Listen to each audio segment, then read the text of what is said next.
The Average Citizen podcast aims to respectfully explore a variety of topics in the hopes of broaching understanding between each other and our listeners.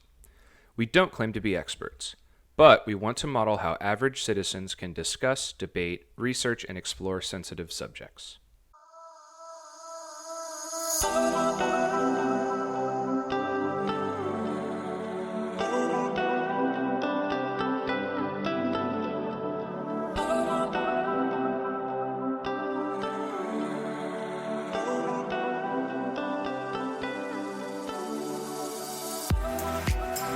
Welcome to the next episode of the Average Citizen podcast.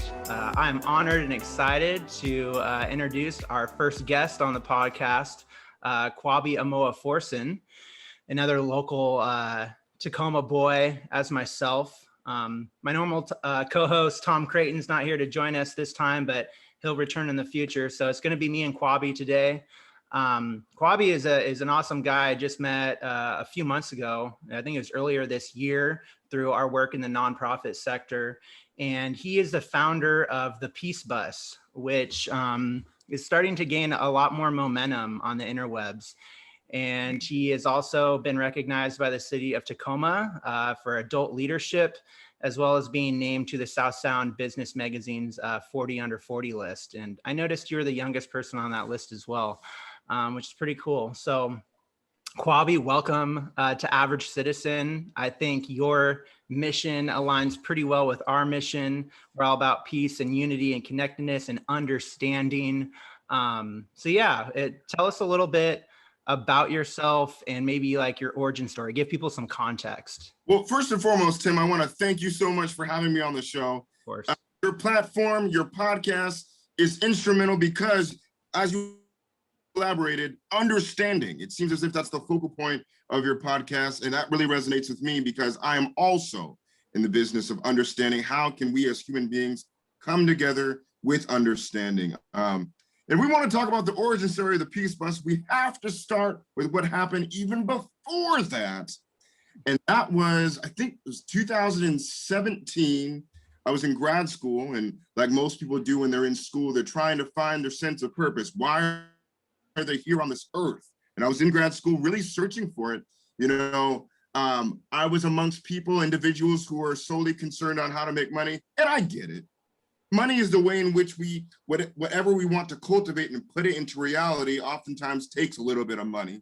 So I get it, but I did something that oftentimes people don't do when they're looking for answers. And I reached out to an elder in my community, this sort of old art form of learning from, your predecessor. And so I reached out to this guy named Dr. Peter Bacho. He was one of my professors and basically an academic advisor, but mainly just a mentor altogether from the Evergreen State College when I went there.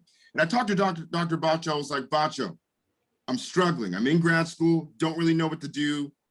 How can you help me? And he was like, well, Kwabi, what you need to do is you need to ask yourself the question, who do you want to be? Not what do you want to be? You said you're a capable young gentleman. You can do a lot of different things, but ask yourself that question, who, not what. And I did that. I took that advice, took about like a weekend or so, really got by myself and really thought about that idea. And I thought at the bare bones, Tim, the bare bones, what I want to see in life for myself and others is how can different people from different walks of life, different race, colors, creeds, religions come together for a good cause. It brings chills to my arms and it really fulfills my heart to see this happening. And in my idea, in my mind, what that looks like is peace. So oftentimes people have the idea of peace being an inner thing, which it is, not to be misconstrued. It is an inner thing, but also it's interconnectivity, this interpersonal piece, which is not necessarily honed on as much as it should be. And so I started campaigning for peace. I was inspired by this guy named Brian Haw. And I think I told you about him last time we were in Tim. We've had a lot of conversations, not on camera, but yeah. So yeah, this is not the first time we've chatted either. So Exactly. I just wanted to catch people up a little bit, but go on. Gotcha. So Brian Haw was a peace campaigner from London, England, and he was around, his heyday was like early 2000s to late 2000s, like 2011, around that. And he had this crazy idea, this crazy concept that we're equal based off our humanity. No matter where you come from, that humanity is sort of the basis to which we'll gain solidarity. And I fell in love with this guy's concept. And not to say that it was a new concept, but he was full-heartedly for this concept. And I was like, whoa, if Brian can camp outside of Parliament Square promoting peace for 11 years, he did this, and he ended up dying out there because of lung cancer. It's crazy. But I thought, well, if he can do that, I can at least go to my local park every Saturday, talk to people about peace, right? So I started doing that. I went to Wright Park and just started talking to people about peace, man. And then doing that at Wright Park took me to going to different cities in the area, which took me to going to Europe and campaigning for peace. Oh, I didn't know you went to Europe. Yeah, I went to Europe. That was 2018. I went to Europe. I went to Ireland, Germany, England, Iceland. Nice. And Belgium. Holland, did I already say Holland? Holland too. And so when you say you went to the park, you went to Europe and you're campaigning for peace, what does that actually look like? That is a great question. Well, it was sort of my field work, Tim. At the time, and even still today, I'm learning what peace means. It's not something that I'm the master of. I'm learning. I was asking people the question, raising awareness of the dialogue of peace. My main question to anyone was, what does peace mean to you? And even sometimes before that, I had these signs. I wish I had them with me. One said, love, peace, and justice for all. The other one said, war is not the answer, say no to violence. And I'd walk around the streets with these posters. So it would already spark intrigue with someone who's seeing me. Yeah. And I would ask them, like, these things that I have on my poster, are these things that you like? And oftentimes, it's a no-brainer, of course, right? Being that that's the case, okay, we're looking at the poster. These are things we want. How come we're not talking about it more? You're right. Yeah. They're trivial concepts, but they're very vast concepts at the same time. So I don't know, just creating a conversation for peace was my goal. Yeah, I think your story is really inspiring, and in kind of a less overt way, I relate to it a lot, where I think, it hinges on, it really points to the fact how important education is. You mentioned you're in grad school, and for me, when I was in college, and I think for many young people, when they get the opportunity to go to school and they're thinking about their future and they're like, what do I want to do with my life? And our culture that we grew up in is so driven towards, I remember all the advice. Tim, doesn't matter what you want to do, what's going to make you the most money, because that's going to make you happy. And I just never bought into that. And I mentioned this on a previous interview, another Chatter Network show, Facilitating Voices. Go check out that episode. But the nonprofit sector and charity work was just like never brought up as a career path.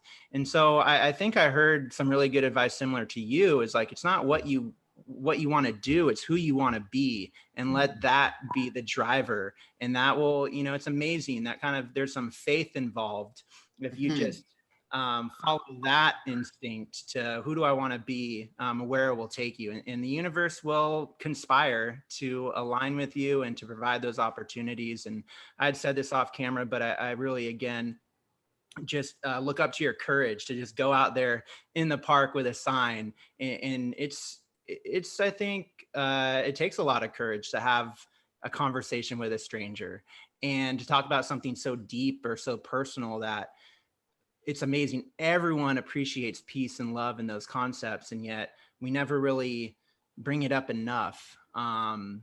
And I think another point was that I had while you're talking is, again, our culture is kind of inundated with division and negativity, and that's what drives the news stories and the clicks. Is these negative emotions actually are a little bit more powerful in our brain. We tend to remember those type of traumas rather than like a happy trauma maybe, or like the positive stuff. Happiness is like not flashy. It's like, it's very peaceful. So how do we recognize peace every day? I mean, that's something I try to do. I've talked about meditation on this podcast, and that inner peace you find ends up being reflected in your outer world.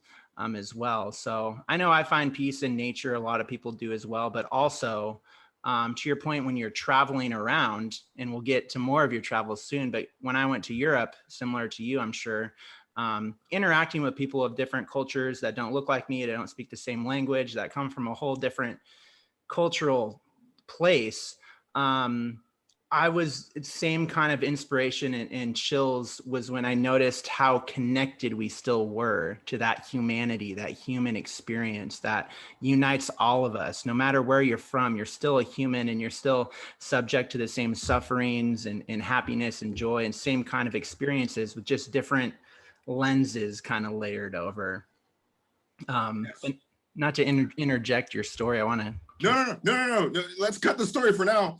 What you were talking about, the peace on an everyday scale. I got this book here that's written by Michael Nagler, who created the Nonviolence curriculum at Berkeley, University of California. I actually met this guy, amazing individual. His book is the Nonviolence Handbook right here. And he talks about essentially what that would look like, everyday nonviolence, conducting in peace on the everyday scale. And I have a little piece of it I want to share with you and the viewers. Yeah, and I'll look that up and I'll link that in the description of the podcast as well. Cool.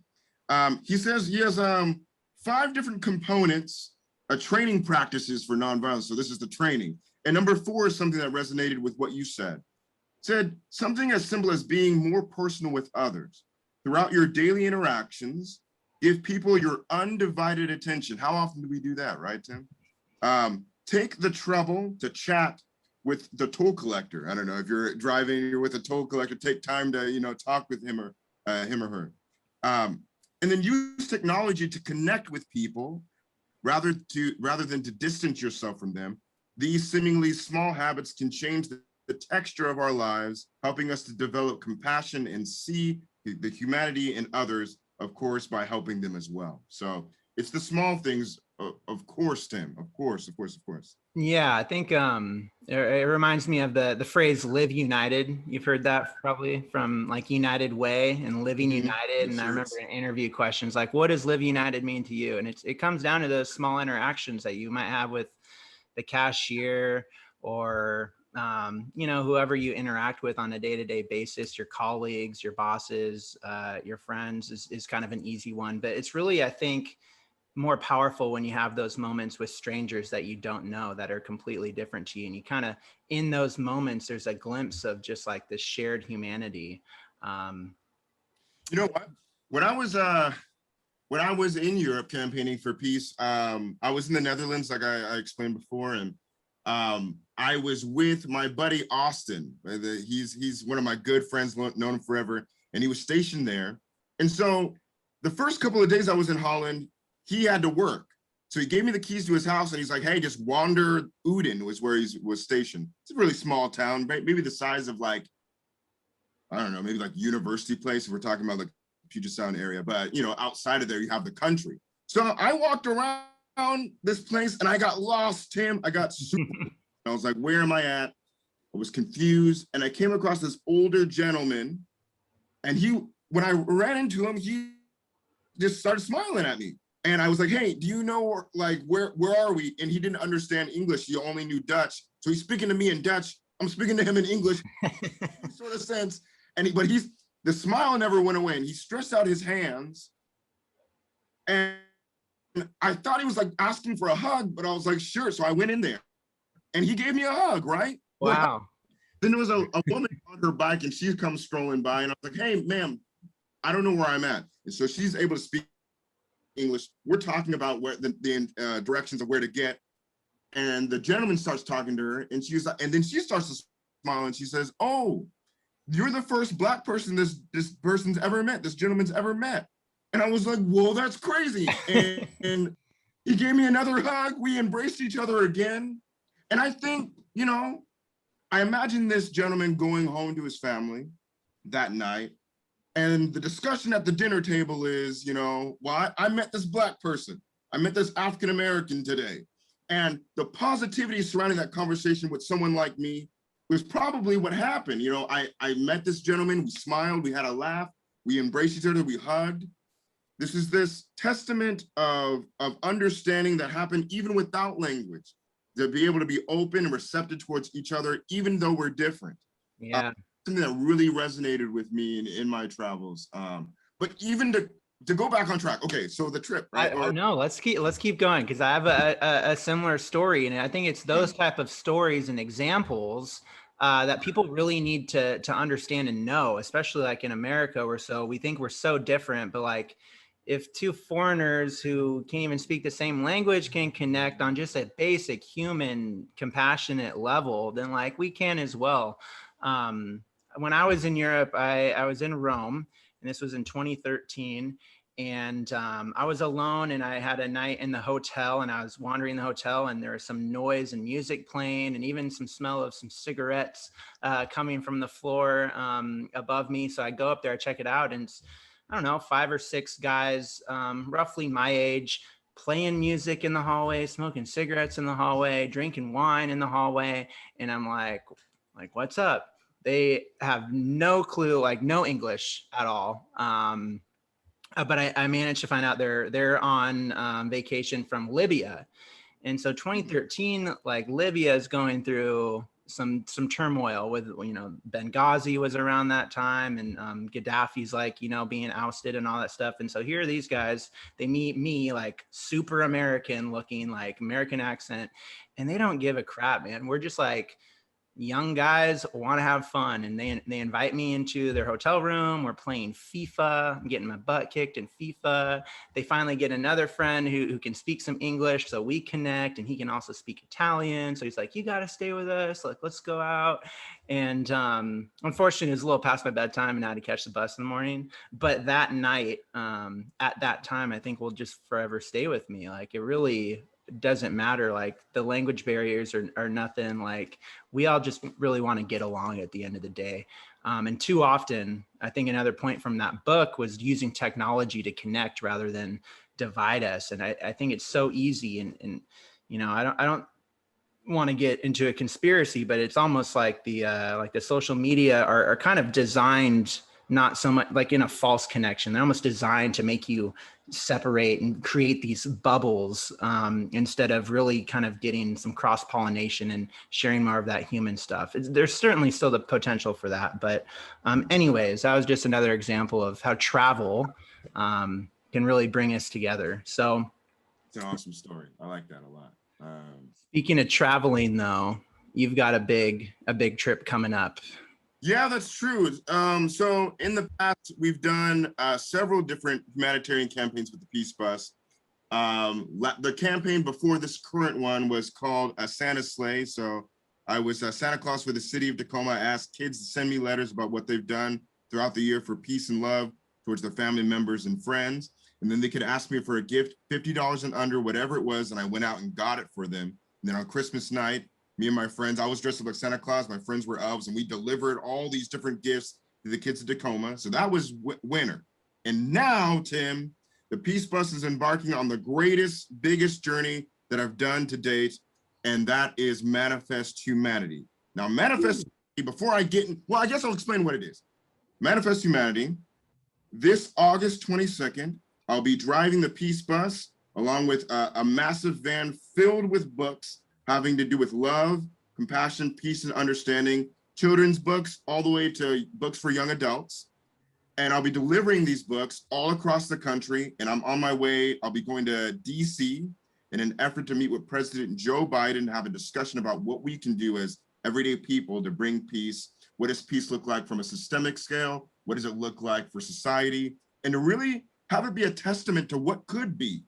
It's sort of like, being that peace is the thing we all want, how can we connect people? How can we come together? It's not a discussion that's had most of the time.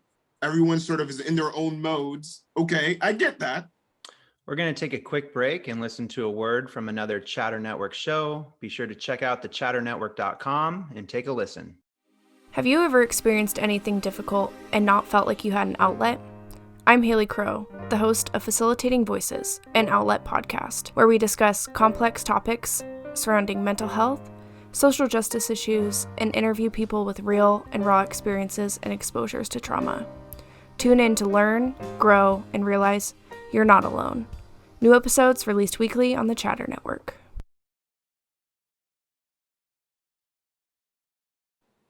But what are the things that align with all of us that we can really resonate with all of us, or at least the majority of us? And so that's the conversation I want to bring to the president if I would have the ability to meet with him. And then, so that's Manifest Humanity. We'll be stopping in various cities. I'll be giving speeches. I've written about 9 different speeches. I've also earlier this week, I sent my letter to the president, which basically talks about the entire campaign, why I'm taking the trip, things like that. How do you send a letter to the president? There's a public forum for that, I suppose. So there's 2 different ways. So you can go to the whitehouse.com or .org, and they have a template there. And you your name, all these different things, and then there's a space to put whatever you want to ask either the president, the White House, or the cabinet. The problem is that's limited. That space is limited. So if you want a longer letter, it talks about it in the text. You have to actually physically send it. You have to type it up and send it through the mail, which is what I had to do because my letter's 3 pages long. But it's pretty simple. I'm excited to see what happens. I mean, I'm sure they get tons and tons of letters. So we'll see. Well, yeah, it's super exciting, and again, you're kind of just to meet the president, such an aspiration, and it's inspiring, I think, and I'm excited to kind of hear about it from the start. And we've already seen some local coverage, on King 5 News and whatnot, and all this recognition I previously mentioned. And I can only imagine probably the game plan is that's kind of going to snowball, I would think, as you continue to travel across the country and get more media coverage, that hopefully by the time you get to DC, the president's going to be like, yeah, I've heard of him. Like, we have to meet. So that's the I'll goal. push it with you. Yeah, man, that's the goal. I've been meeting with certain public officials. I'm going to be meeting with Twina Nobles pretty soon here. I've met with Derek Kilmer, one of our U.S. representatives. So the idea is, if I can meet with senators and Congress people, why can't I meet with governors? And if I can meet with governors, why can't I meet the president? All under the premise of trying to understand how we can become more peaceful. What sparked this inspiration to do this whole thing was 2 things. One thing being that 2020 was a very rough year. There was a lot of discordance that was inflamed by the situations that were had. George Floyd being killed, the coronavirus. These were massive, massive things that happened within our communities. And being that the case, we saw an inflamed atmosphere of polarization. And there seemed to be no common ground in sight. And with that there was a lot of, I would say, even violence in that. People that, I would hear about families who can't talk to each other. Like, what? That they're at the dinner table, one faction of the family can't talk to another, these sort of things. But also with that being that I'm a humanitarian, someone who's trying to figure out what is the best for all of us, in a sense, like what can be best for all of us. I thought about the educational piece, which you talked about, education being a fundamental premise to how we can go about mending separation, right? And so that's where the idea is about peace, love, and understanding, sort of having it be a subject, right? We know about math, reading, and writing, but why can't peace be something that's implemented with our kids and our youth so that when they grow old, they can have a heart to help each other and have sort of an atmosphere of coming together as one? Yeah, education is kind of the great leveling of the playing field, in a sense. And unfortunately, not every school or experience is level, but this kind of almost can get to a continuation of our conversation we were trying to have on your IG Live about equality and equity. And I think I was trying to talk about schools and education in that, because that's kind of, I think the base remedy is trying to improve our education. And I think what you're talking about is incorporating some kind of peace or humanitarian education would be really awesome. I think there's aspects of that possibly. I have to go back to like my high school and try to think how we learned about treating one another. But the other part is, I think the more that average citizens outside of school, just every day, can try to model what we're talking about those really being present with one another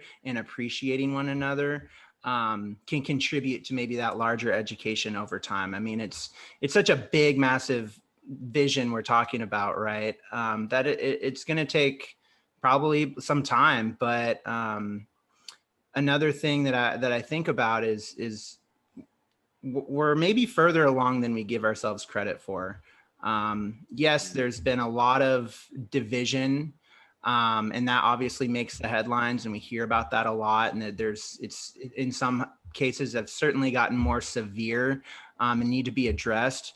But there are a lot of positive things as well. And I think to be optimistic is to be productive. To have a vision of peace is a goal to work towards.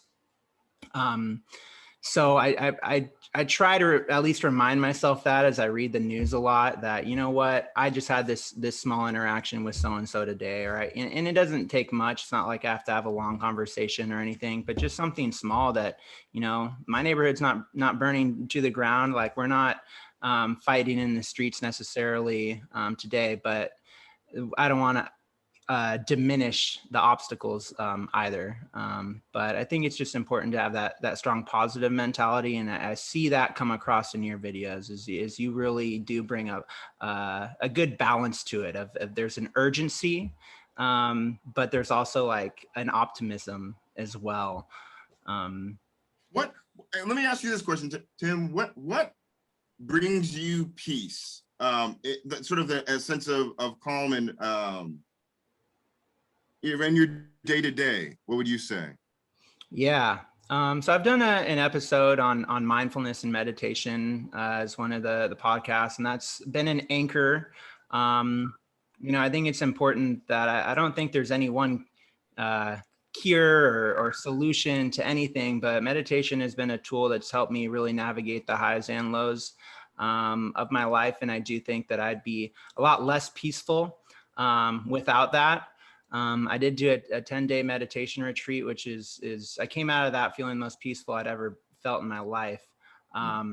So it's something that I don't do it every day. I haven't done it today. Hopefully I can get to it this evening, but I try to do it at least 2 to 3 times a week. So, you know, meditation and yoga are things that have kind of entered the cultural consciousness in the last 10 years, is a little bit more acceptable, a little bit more understanding. I think it's really important that people have a way to connect with themselves, connect with their spirituality individually, and find their breath and find that base. Also, you know, nature, we're lucky that we live in such a beautiful part of the country and part of the world. So it doesn't take much. Like not someone who needs to take a trip, you know, every 6 months to go see something. I'm pretty good at Wright Park and looking at the old trees there, like, and just appreciating that. I think though also is, I tend to, when I push myself, when I exercise, when I force myself to write, when I try to make myself not like, when I'm trying to fight contentment, whether that's doing an episode like this or putting myself out there. So I think there's an element of discipline. We have a pretty easy life. I'm very lucky for that. So I try to make the most of that. Those are things that when I know I'm doing my best, I feel really peaceful. Yeah. Same here. Same here, man. Wow. Yeah. When I feel like, huh? And it's not always consistent, you know. I've learned to learn to love myself and be easy on myself. I think it comes in cycles. You know, very few people have 100%, 110% energy every single day. So you just kind of have to do your best that day, whatever that looks like. And sometimes, you know, that doesn't happen. I'm human as well. But when I can string together a few weeks or a month of pretty consistent output of my best, I'm feeling really peaceful, and then I feel abundant, and I can share that with others. Wow. That's amazing. That's amazing, man. I'm processing everything you just said. Well, I think part of to really get to your vision of peace, and I share the same vision of peace for all people. I think we need to recognize the abundance we have already. It's not equally distributed, nor necessarily should it be equally distributed, but what does need to be equal to all are like the things that make us secure, so we feel safe. The access to opportunities needs to be equal, especially for education and food. People may have heard of the Maslow's hierarchy of needs. So I think a psychological tool. You've got the basis on the foundation, that is those things that mention, like, people need to be safe, they need to be fed, they need to be sheltered, they need to be healthy. These are the basis of things that in a lot of European countries, the government tends to provide or help with. Depending on what state you live in, there's various programs. There are obviously nonprofits that help with that. But as soon as we can really appreciate and spread the abundance, at least for opportunity, I think we'll see peace. And there's a lot of complications there. I don't want to oversimplify anything. But I think, the stimulus checks that people were getting that were necessary, that was a pretty historical thing, in my opinion, that the government actually cut checks. Yeah, it was crazy. Yeah. I even to expound more on what you're saying, man, like, I think it's a must. I think it's a must. If we're really looking to reach our highest potential as human beings, we must create a platform to which any human being can have a means towards reaching their potential. We have a faction of people who are hindered because of violence of poverty, violence of racism, and violence of a lack of quality education. And that's the thing, it's not a divisive angle. If you're a Democrat or if you're a Republican, most people are not for poverty. Okay, so we have a basis that we can rally around. The idea of a child being born and not getting a quality education, that hurts the entire community. It behooves us as human beings to invest in the best thing that we can, the thing that's gonna have the most give back, and that is people, that is us. If we invest in us, we will see that return in creating innovations, creating new things that are gonna transcend humanity to a higher height. To me, it's a no-brainer. I don't think it's divisive. And that's the mode to which I'm gonna be pitching and talking with the president and other officials about. Yeah, investing in our people, that needs to be the continuous spending or investment we need to make. I know United Way of Pierce County at least had released a campaign within the last couple years, 5 years, about ending poverty. When I worked there, their strategy was investing in early childhood education, because the data shows what you have a greater impact when you can, the 0 to 3 time in your life is when your brain is like most malleable. If we can reduce harm and reduce trauma and get babies and families and mothers all the abundance that they need, where you're going to see less, problems down the road. And you're going to it's economical. You're going to save money down the road too, because it's way more expensive to deal with, a drug addiction or domestic violence or something. That all of these things can kind of be psychologically drawn back to earlier experiences. Even third grade reading levels, if we're talking about education, if children are meeting their third grade reading level in third grade, more likely to graduate. If you're going to graduate, you're more likely to, have a better life. So, it's not like there's a secret sauce. It's just trying to get people on the same page about that. And again, I don't think that it's that we're that far away, which I don't know, might sound kind of naive, but I think we're at this crux. It could obviously, go into the disaster, and we saw last year a lot of turmoil, but I think we're also just as close to something that can be really amazing for the next century or so. I agree. I agree 100%, Tim, 100%. I think what's going to see, and maybe I'll get flack for this, but I really feel that it's embedded in this. I don't think love is going to be, as much as we need to practice it, we need to practice love and compassion and understanding. And this, I guess this is a form of understanding, but I don't think these are going to be the formidable force in creating an anti-poverty movement or a quality education for every child movement. I think that in America, at least, I think us as Americans, us being a capitalist country, we're going to have to look at what can this do for me? If I invest in schools with my money or whatnot, my resources, how is this going to benefit me? Well, I'll tell you how. It's because of, think about it, for example, safety, right? What takes safety? Everyone wants to be safe. No matter if you're rich, poor, whatever you have, you want to feel safe, right? Yourself and your loved ones. But we often, we turn to Band-Aid safety, Band-Aid safety. We want more police, okay?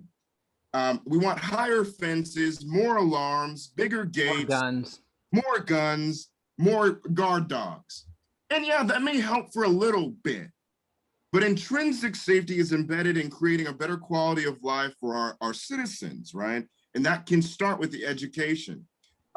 Better education means less likely to go into crime and not thinking that crime is the only outlet to which you must go in order to benefit your life.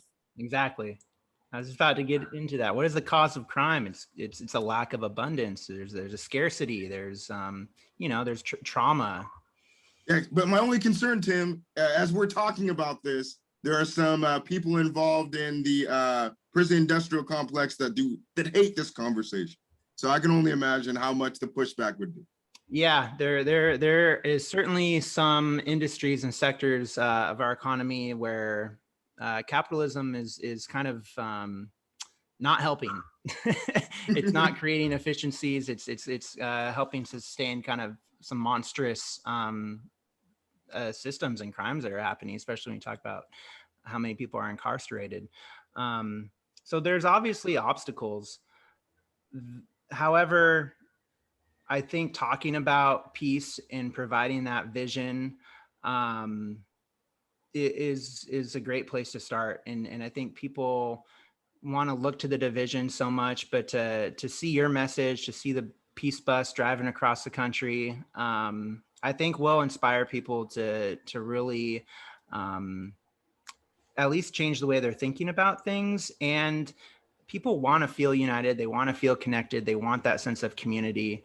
So I think what you're doing, I totally should at least work at that level. You know, if you can just change, one mind and one heart, that's progress. How can people support Manifest Humanity in your campaign this summer? Yes, if people want to support Manifest Humanity, you can do or you can do two things. If you want to do one of two things, or you can do both of them. You can donate a book. Yes, do both. You can donate a book to the Manifest Humanity campaign. Go on the website, www.thepeacebus.org. Check out Kwabi's Peace Reading List. It's a list comprised of 40 books that deal with love, compassion, and peace, but also they hone in on humanizing those who are experiencing hunger, poverty, homelessness, things like this. You can pick a book out, buy it maybe at a local bookstore or on the internet, and then you can send that book to the Peace Bus, P.O. Box 862, Tacoma, Washington, 98401. If you live in Tacoma, you can drop it off at one of the local libraries here, which is amazing. Tacoma Public Library, you guys are awesome for teaming up with the Peace Bus. And also, if you live in Seattle, you can drop it off at the Elliott Bay Book Company there in the Capitol Hill area. Those guys are awesome too. Other than that, you can donate monetary funds with our GoFundMe, which you can find on our Instagram page. Also, you can find it on the website, thepeacebus.org. Yeah, and all of this will be linked for the listeners' convenience as well. I had just a curious question. How did you come up with the reading list, the book list? Oh yeah, they're just books that I've read over time. When I first decided I wanted to go to an elementary school and talk to kids about peace, I started researching and really looking. This was like a couple of years ago. I started looking at books that were talking about peace. There's not a lot of them, which is strange for kids that have like the actual peace, word in there and talking about it. and also a lot of books that are talking about poverty in a way that kids can digest it. So through that knowledge and educating myself, I came up with the 40. I wanted it to be, ranging from age 5 all the way to young adults. I feel that we can't discount young adults. Oftentimes, we're thinking about peace. People think, elementary school kids, they need to learn about this stuff. This is true. But I think in context, we all can be learning, even myself, continually about how we can connect with people, our fellow neighbor. And so that's why I created the list. Every book except one I've read fully. The last I'm in the middle of reading, but all the rest I've read. They're great. Great. Well, I need a reading list as well. So I'll check it out and read them and donate. And I think, I have probably several questions, but we can continue those conversations offline. I think our listeners got the gist. This is dope. This is a really cool book. What's that one? People of Peace. 40 inspiring icons. Mm-hmm. That's great. Yeah. Awesome. Well, thanks for joining me. Look for the Peace Bus. It's coming your way. It's coming to the president. And find the peace within. You'll see the peace without. God bless. Thank you. Thank you, Tim. Take it easy.